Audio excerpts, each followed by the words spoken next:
আজ আমি করে দেখাবো চারাপোনা মাছের ঝোল। তার জন্য আমরা মাছগুলোকে ভালোভাবে আঁশ ছাড়িয়ে কেটে ধুয়ে নিয়েছি।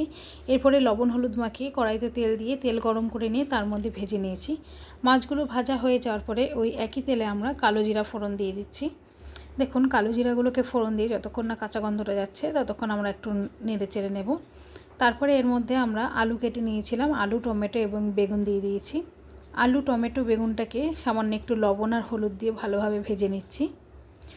দেখুন, ভাজাটা যতক্ষণ না হবে ততক্ষণ আমাদের অপেক্ষা করতে হয়। ভাজাটা যখন এরকম হয়ে আসবে বুঝতে হবে ভাজাটা হয়ে গেছে।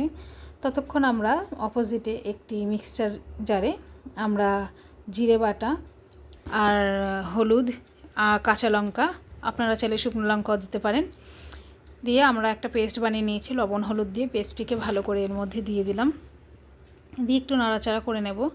একটু যখন এটা কষে আসবে তখন আমরা এর মধ্যে পরিমাণ মতন জল দিয়ে দেব। যেহেতু আমি এটা একটা পাতলা ঝোল করব তার জন্য জলটা সেই বুঝে দিতে হবে।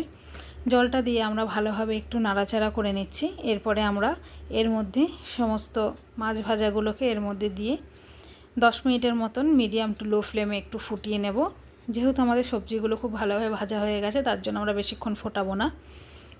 মিনিট 10 মতন আমরা ফুটিয়ে নিচ্ছি। দেখুন, ঝোলটা ভালোভাবে ফুটে এসেছে। তখন আমাদের বুঝতে হবে যে এটা হয়ে গেছে। ফিনিশিং লুকটা দেখুন এরকম এসছে। কেমন লাগলো জানাবেন। যদি ভালো লেগে থাকে তাহলে রাজ কিচেনকে সাবস্ক্রাইব করে পাশে থাকার অনুরোধ রইল।